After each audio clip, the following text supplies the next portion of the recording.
Okay, you guys. If I, let's, the point is that I am live streaming this for the people that want to see it. If you don't think that it's pertinent to you, then don't watch it.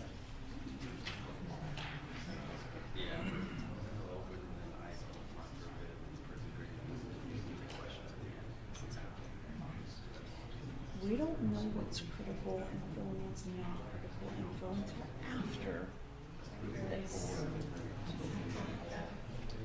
Does that make sense to you all?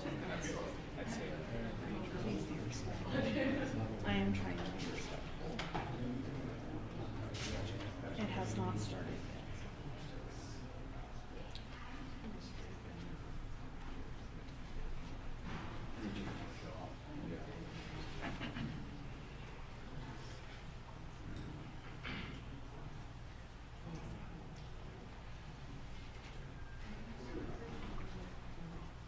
Oh, thank you, Rosie.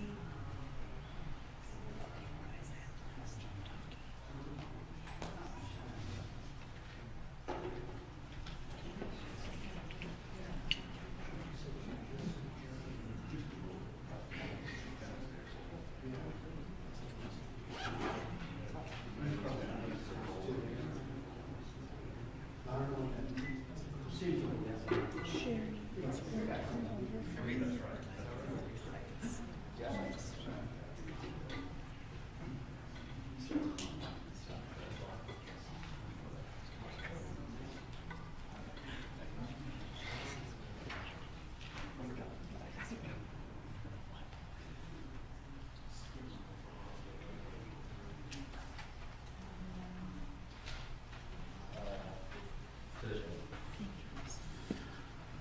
Just wanted to let you guys know this is the final 5-minute warning and make sure that the mic check is working. We all good? Yep, good. And then also with the press packages for saying and spelling everybody's name and all that good titles. And so if you need one, let me know and I'll be happy to drop one off for you. Okay, we'll do. All right, so 5 minutes and we'll be getting ready to go. Thanks. Sound check.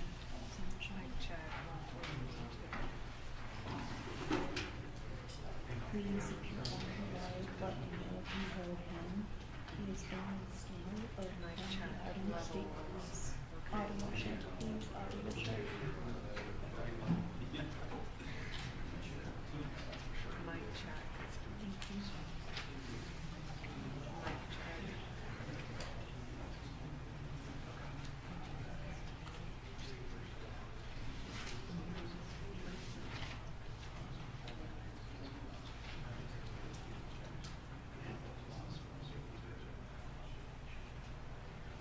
We are at the University of Idaho, and it's going to be a press conference regarding eligible learners of four UI students that were occupied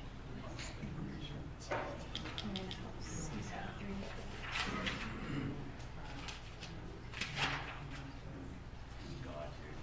The meetings.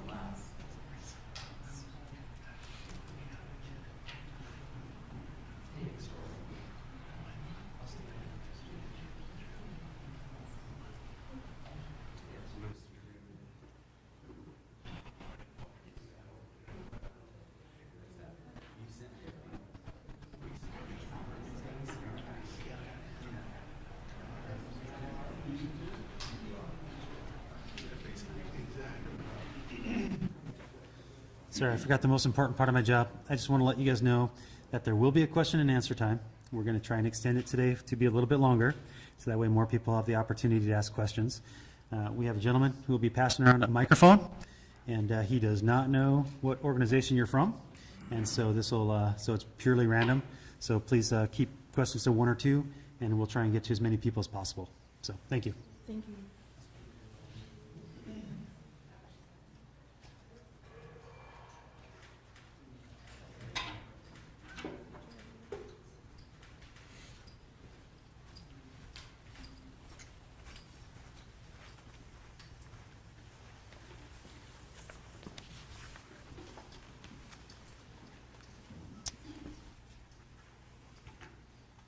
Good afternoon.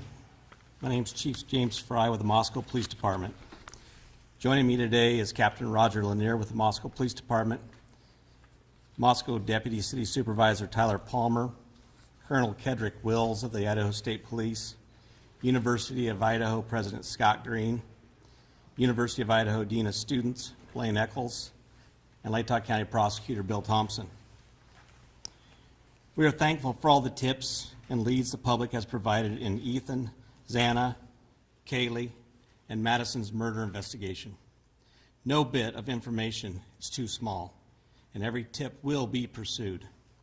So far, this information has helped investigators build a picture of the areas of interest and the relationships these four had with each other and our community. We still believe there's more information to be gathered, which will continue creating a window through which we view this case.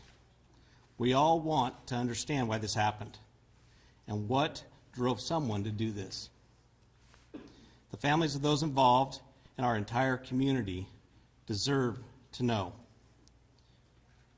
We ask anyone with any information related to what happened with these four who are in our community, their interaction with others, and whether they expressed concern or commented about someone or something strange, to get that information to us.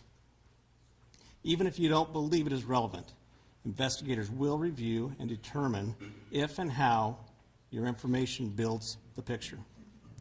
Sometimes what a video or picture doesn't show is equally as important as what might be there. Information on how to submit tips and updates on the investigation can be found on the Moscow Police Department webpage. We continue moving forward to understand why this occurred in our community and seek answers to bring justice for the victims and their loved ones, because they deserve it. I personally want you to know we care, and we will continue to work hard to get these answers for these individuals. At this time, I'd like to introduce Captain Roger Lanier for an update on what we can currently share about this investigation.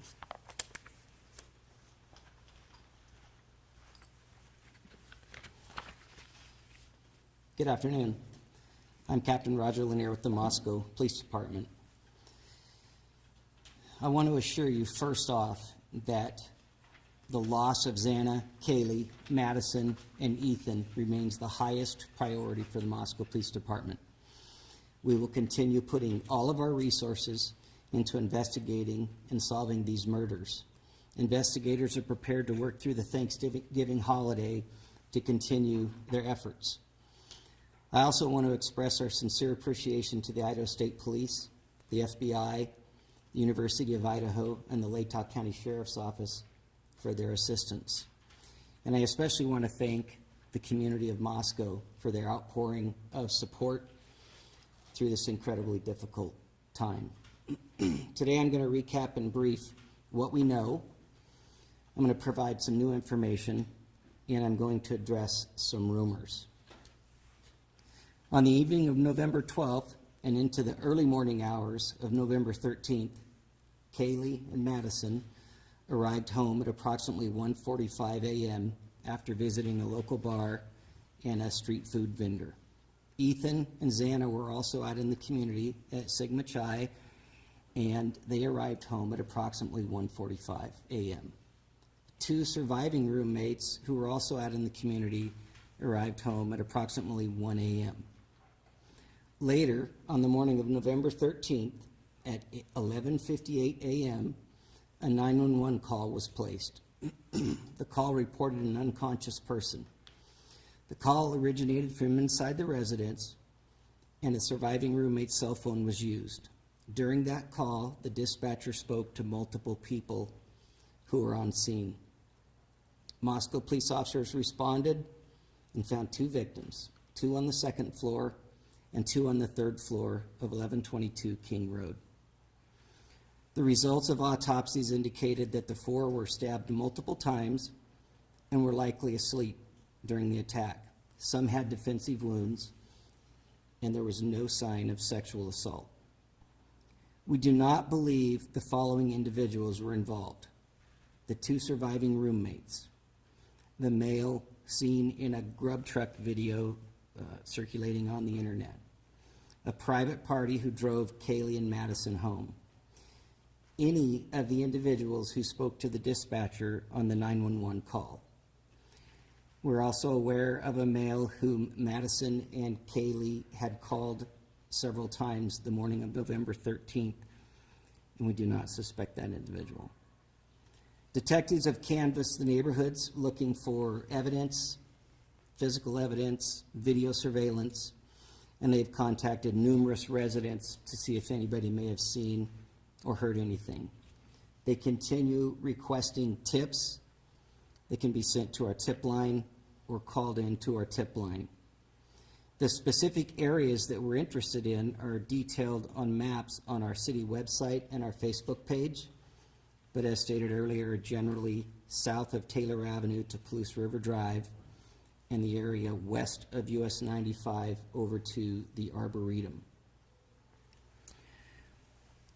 We have heard mention that Kaylee stated she may have had a stalker. Detectives have been looking into that and to this point have been unable to corroborate the statement, although we continue to seek information and tips regarding that report. No suspects have been named or arrested, and we continue looking for what we believe to be a fixed blade knife used in the murders. We have not released the names of any of the subjects who spoke on the 911 call, and we have not released the call itself. Any online reports of the victims being tied and gagged are not accurate. Regarding the resources that we've put forth in this investigation, the Moscow Police Department has 4 detectives, 24 patrol officers, and 5 support staff dedicated to this investigation. The FBI has 22 investigators in Moscow and 20 additional agents assigned in various locations, as well as 2 members of the Behavioral Analysis Unit.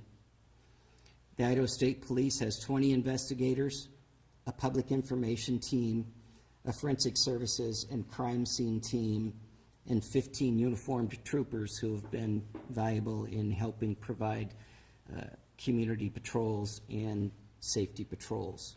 We very much appreciate their support. This is our highest priority. It will remain our highest priority. We owe that to the families. At this time, I would like to introduce Colonel Kedrick Wills from the Idaho State Police.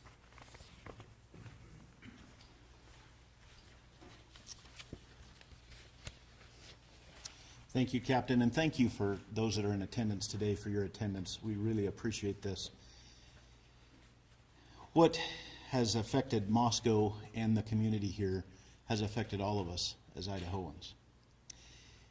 We have a way in Idaho that the communities come together in tough times, and this is one of those tough times. Leads from the community are important, and as the captain spoke, no tip is too small, and we would urge anybody that has any information whatsoever to please provide that to help us solve this case.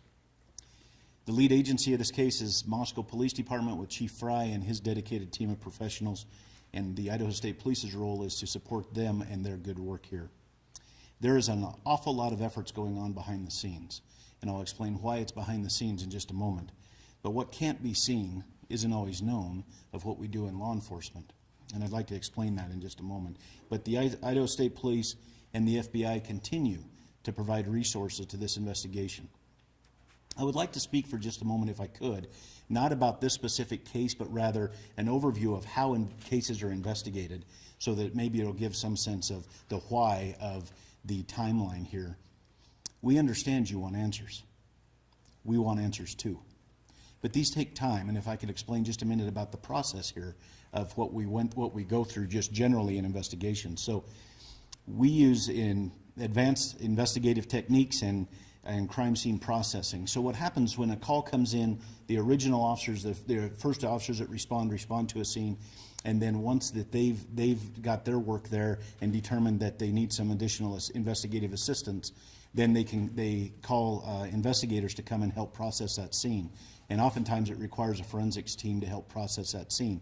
And when I say process the scene, what we're looking for is we're looking for any evidence that may help us to be able to find the people or person responsible for what we're seeing. And so we're collecting biological evidence, we're collecting latent evidence, whether it's shoe prints or tire marks or anything like that. We're trying to collect that evidence. We're trying to correct, we do that through photographs, we do that through 3D mapping to be able to map the scene. We identify and we mark evidence, and then we collect that evidence. And then we look for any evidence that we think may be helpful. And once that is done, then we package all that evidence up and we send it off to forensics laboratories to be analyzed to see if it can help provide clues of what's happening. All of this takes an immense amount of time. The reason this is important to understand is because it's important that while this is such a tragic circumstance that we find ourselves in law enforcement, we believe we owe this to the surviving families to get this right. And so we're not willing to sacrifice speed for quality. We do testing for blood, we do latent print processing, any documentations for anything at the scene so that we can reconstruct that scene at a later date. If I could share just a few statistics of this particular crime scene. At this crime scene, we collected 103 pieces of individual evidence. We took approximately 4,000 photographs. We've conducted multiple 3D scans of the residence, and we have hundreds of hours used by technicians and investigators, including our forensics team and detectives from multiple agencies. We've processed over 1,000 total tips and conducted 150 interviews. I hope that you understand that gives a little bit of a perception of just how complex this case is. We have the utmost confidence in this investigation and that this investigation will be done right. We ask you and we ask the public to please remain patient as this investigation unfolds. And please rely on official sources of information. We really appreciate the media's assistance. We know you have a job to do. We know that you're professionals and you do it to the best of your ability. And we're thankful that you're here, because without you, we could not get the correct information to the community that could help us solve this. So I can't overemphasize how much I appreciate and we appreciate in law enforcement your willingness to do this. What you are doing matters. And it matters in what we are committed to doing, and that is to the best way we can think of to honor these victims and their families is to conduct this investigation correctly. Finally, I'd like to share that I've been in regular contact with Idaho's Governor Brad Little throughout this investigation. Governor Little is making available up to $1 million for expenses related to this ongoing investigation. As you heard, the resources that are here in Moscow and throughout with this investigation, you can see that those expenses would add up quickly. Like all Idahoans, Governor Little is deeply saddened by the loss of these 4 bright and promising young lives. And he's making sure the state of Idaho provides all of the resources possible to ensure that the person or persons responsible for this are brought to justice. And now I'd like to turn the time over to the University of Idaho President Scott Green.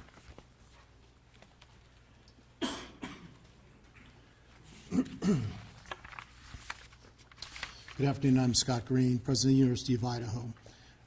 We deeply appreciate the kind words of support we have been receiving from our alumni and friends, as well as many others who may not know us but have taken time to reach out. People are donating to the victims' GoFundMe pages and the Bruce Pittman Fund for Students in Need, and they're buying personal devices for our students and continuing to look for other ways that they can help. This is what it means to be a vandal. In the last 24 hours, we have sent updated communications to our students, employees, parents, and alumni. And in those communications, we discuss campus security, services available to our students and employees, our plans for both remote and live instruction to close the semester, and our plans for a candlelight vigil on November 30. All of this is available on our website. We all want swift justice and continue to work with law enforcement to aid them in any way helpful to their investigation. As the investigation continues, we will better know how to proceed in the new year. We will endeavor to find the balance among safety concerns, the need to grieve, and the long-term needs of all of our students and employees. Through everything we do, we will keep Kaylee, Madison, Xana, and Ethan, as well as their families and friends, in our thoughts and our prayers. Thank you. I'm sorry, I need to introduce Deputy City Supervisor Tyler Palmer. Tyler, sorry.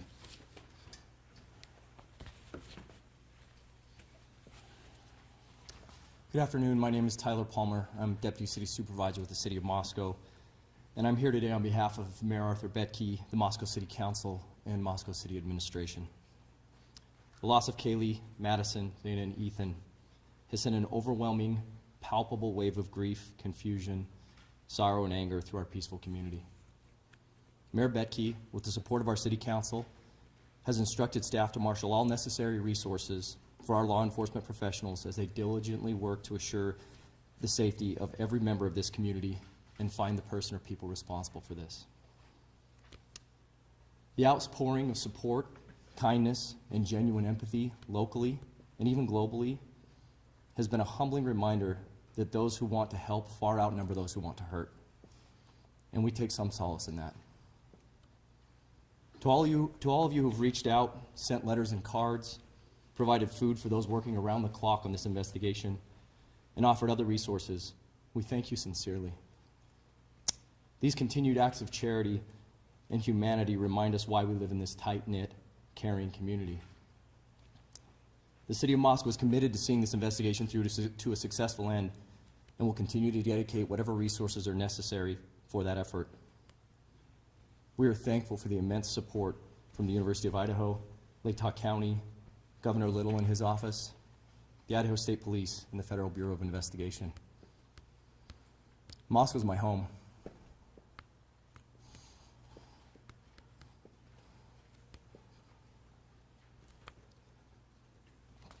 And I know we won't be defined by tragedy, but how we respond to it. We mourn the loss of these beautiful young people, and we will relentlessly pursue justice on their behalf. Thank you.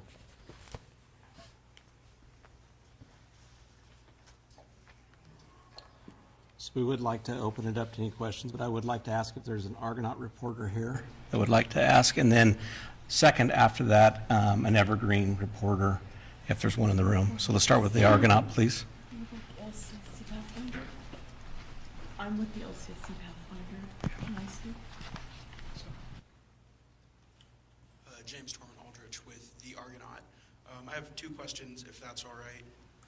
Firstly being what the police presence is going to look like after Thanksgiving break and how long that's going to last. So I'll go ahead and answer. The police presence is going to be very heavy after the break. We have Idaho State Patrol that will also still be in the area, and you'll see a high impact of patrol officers and troopers, as well as Lake Tahoe County Sheriff's Department personnel in the area. And then secondly, will there be any possibility of the release of the 911 phone call, even in transcript form? Not at this time. That's part of our investigation.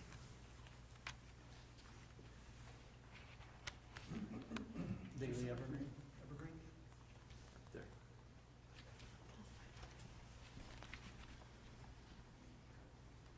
Frankie Beer, the Daily Evergreen. I guess the Moscow PD press release mentioned looking into hundreds of pieces of information about Kaylee's potential stalker. I was wondering what led you to believe she did have a stalker possibly, and why those pieces of information haven't come up with conclusive results. I'm actually going to let Captain Lanier answer this question, okay? Thank you, Chief. We obtained information through some of our interviews that Kaylee had made some comments about a stalker, so that's where that came from. We have followed up looking at specific time frames in specific areas of town. So far, we have not been able to corroborate it, but we're not done looking into that piece of information. Thank you.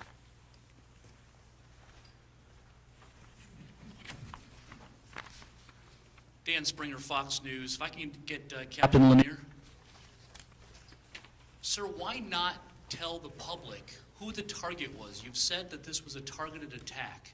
Why not tell the public who was targeted? If it was multiple people, it would go a long ways to telling the public what you're looking for and who you're looking for, the type of person you're looking for. Why not do that to alleviate some of the fears out there in the community? Well, first and foremost, we have the integrity of the investigation to preserve.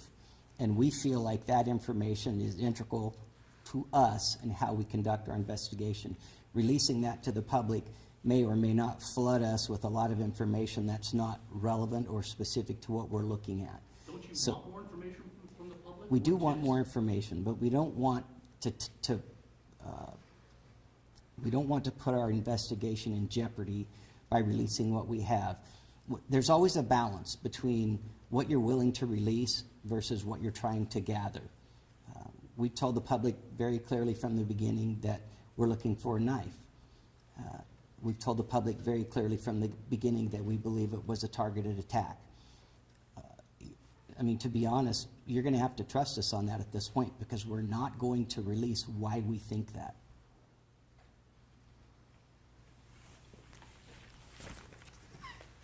Lauren Patterson, Northwest Public Broadcasting. I see that the FBI set up a special web page just to collect digital information. I'm also curious if any of the investigators can speak to this.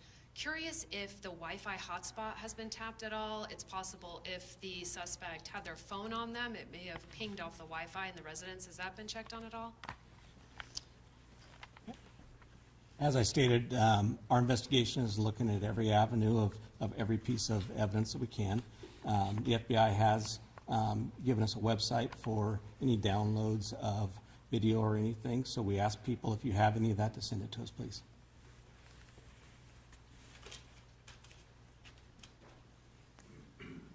Thank you. Natasha Chen, CNN. I have a couple of questions here. One, in many homicide cases, the first hours, the first days are so incredibly crucial. Now that we're moving into a window that's further and further away from the incident, does that concern you about the ability to arrest a suspect, or do you have information that you simply can't share with us that makes you confident that you're close to solving this? I'm going to have the Colonel step up and address that, please. Well, thank you for the question, and I would like to address it a little more globally than specifically. A little more globally here. Yesterday, as time goes on, I mean, we're time past the initial calls for service and the initial crime. However, we also, as time goes on, are able to process the forensics evidence, any forensics evidence that we may have collected, and so that helps us. And we're also able to process the tips that continue to come in, which may help us. And so, while time in one respect is not beneficial, in another respect it is, because it helps provide us with that whole picture of with all of the information that we're gathering, whether it's evidence or tips or any other information that we're gathering. It may help us to provide a clearer picture, and so it may help answer those questions that we're seeking as well.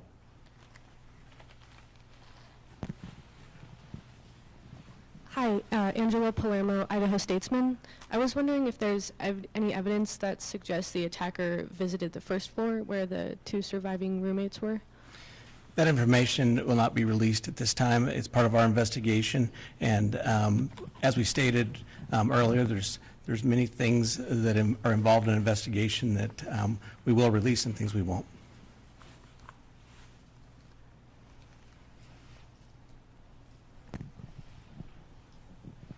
Good afternoon, Ashley Soriano, Fox News. I have two questions. Have you considered the possibility of a murder-suicide? Is that something that you guys are considering right now?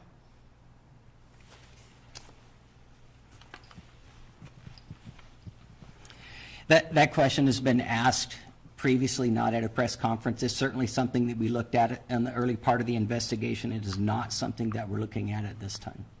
And I know some of the investigators' vehicles and police vehicles are coming in and out of the driveway. Do you think that potentially could disturb any tire marks or other evidence? Yeah, so the question has been asked about why did the crime scene tape expand, and that's not uncommon. When the first officers arrived, they tried to cordon off what they thought was important. We immediately expanded that when the investigators got there to process the scene. And logically, as this progresses, and you've seen this through our press releases, we have expanded it to several areas of the city and have in fact canvassed entire neighborhoods. So we try very, very hard to uncover every single bit of evidence possible in an area before we move on to the next area. So, yes, we've looked at everything that we think we need to look at in and around the crime scene at this point. But do you believe the cars coming back and forth in the driveway, potentially like tire marks or foot marks that there could have been? Well, it's a gravel parking area, so it would be hard to say that.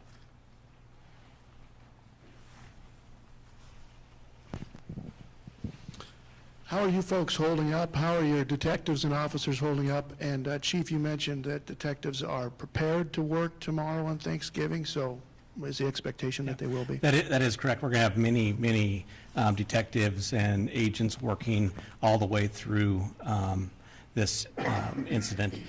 Our people are dedicated. Our people care about this community. Our people want to ensure the community that we're here to bring safety and we're here to get a resolve on this. So we will continue to push through.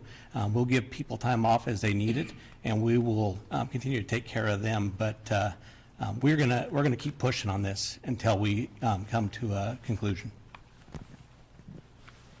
Chris Mitchell, KLEW. Is there any plans to increase security for the Apple Cup on Friday?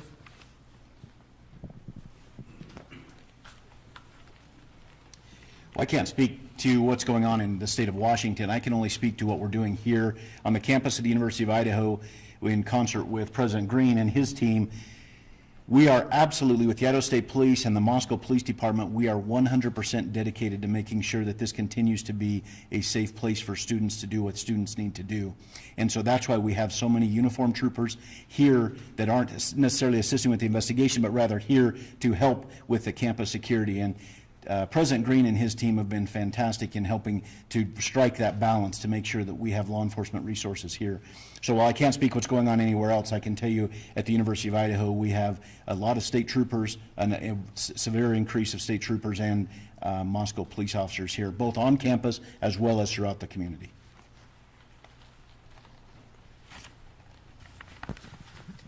John Gabell, ABC News. Are investigators looking at any possible connection to an unsolved double stabbing in the Salem, Oregon area about a year and a half ago? Specifically, 2 people stabbed in their home in the middle of the night, long knife, no suspect at this point. One died, one survived. I think we're looking at every avenue, and we have other agencies reaching out to us with other cases and stuff that we are doing follow-up on, and we will continue to follow up on those. Are you aware of that case? I actually had a tip come in on that case, and I forwarded it to our tip line. Okay, one more question. Can you confirm the bodies have been released to the families or are being so released today? I believe they have been released to the family, and I know that I believe one of them has already had a funeral.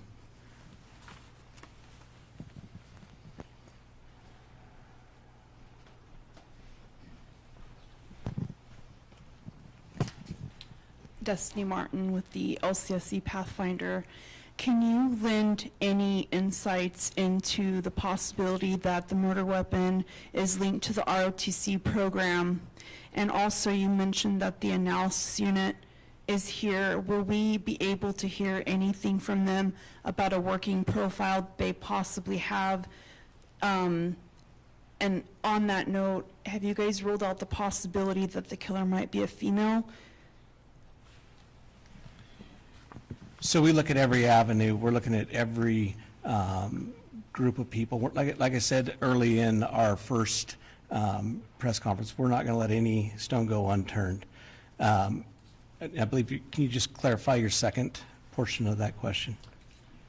Oh, the BAU, sorry. Yes, I would like to know if the BAU has a working profile because, you know, you look at victimology. Sure. Are you able to tell us who was killed first on the time of death so that we may understand, like, who was, if it was a targeted attack, it would make the most sense if they killed one of the roommates first and then maybe the other two, you know, I'm not, sure. This is not speculation, I'm getting off topic. My question is are you guys looking at a working profile? Have they come up with anything new regarding the motive or intentions of the killer or killers? The BAU unit is working diligently to do what they do. Will that be provided? I'm sure that may be provided once the conclusion of this case comes together. but they are continually taking in information and reading reports and gathering information for that. Good afternoon, Chief. Amanda Rowley with KREM 2. Seeing some speculation with some of the cars being searched this past week. Wondering if you can squash some of the rumors and that speculation. Is there anything you can share specifically on the white car out front, and then a follow-up for the university? So I'll have Captain Lanier go ahead and come up with that. Thank you. Well, we have looked at a lot of different vehicles. I'm assuming you're referring to the vehicles that were in the parking lot at the time. Yeah, so some of those vehicles belonged to the victims and some belonged to other people in the house. And so for us, that's part of the crime scene. As I mentioned earlier, the crime scene was expanded out through the parking lot. So we wanted to make sure that we looked at those prior to releasing the crime scene. It was part of the initial investigation that night. Thank you. And for the university, is there any additional information at this time that you can offer about the candlelight vigil, maybe what we can expect from that, and then any other information you can provide about that ask of the community to light the night on November 30th? Thank you for that. I'm going to turn this over to Blaine Eccles at this point. He's actually planning the whole event, so we appreciate it. Good afternoon. I'm Blaine Eccles, Dean of Students. The vigil is going to be hosted next Wednesday, November 30th at 5 p.m. We have it scheduled for the administration lawn at the moment. We're going to make a final determination on location early next week, just because we're waiting for the weather window to get closer, so we feel comfortable that that's where it will be located. We're anticipating a large turnout of community members as well as university members, students, faculty, and staff at that particular event. And all of the families have been invited to join us if they so wish from that aspect of it. The response has just been absolutely beautiful and overwhelming to the love that has been provided to the institution as well as the family members. The Light the Night event that you're talking about, while I don't have a lot of details on that, is set to coincide at the same time, just so that people that can't be here in person as part of the vigil are going to be able to participate remotely as well. The vigil will be live streamed, and it's safe to say that the Vandal family is going to unite and come together to support the families in the darkest moments of their life, quite frankly. So I'm going to go ahead and take two more questions, okay? Jordan Smith, KXLY. At this point in time, do investigators know which entrance the suspect used to enter the residence, if this was someone who might have known the door code at the front or maybe used the back door? Once again, that's part of our investigation. We're not going to release that information this time. Thank you.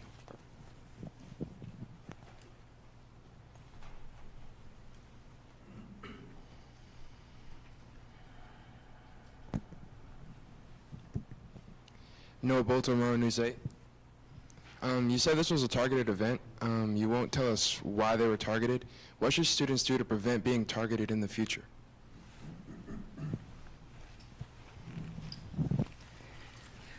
Well, that's a great question, especially in light of what just happened. If you would have asked us 9 days ago, we would have had probably a different answer. Moscow's always been a very safe community. In light of this, and maybe we should always look at it this way, vigilance, always traveling in pairs, knowing where you're going, telling someone when you arrive, and just that kind of general awareness. Maybe we should, as a community, have always been doing that. You know, in some ways, this took our innocence. I would tell students that you need to stay with a friend. I know that the university staff is looking at different options to increase some of the safety on campus and providing certain options to students. So, yeah, going forward, there's a lot of things that maybe we wish we would have done before, but we need to start doing now. So I'm going to go ahead and close, but what we do want to let our community know that we do care. We do want to provide a safe environment. We will continue to work hard, and we'll continue to do everything we can. We want people to be vigilant. We want people to report anything suspicious to us and let us get there and handle it. But we are here to provide that safety. So I want to thank you today for coming, and I appreciate your questions.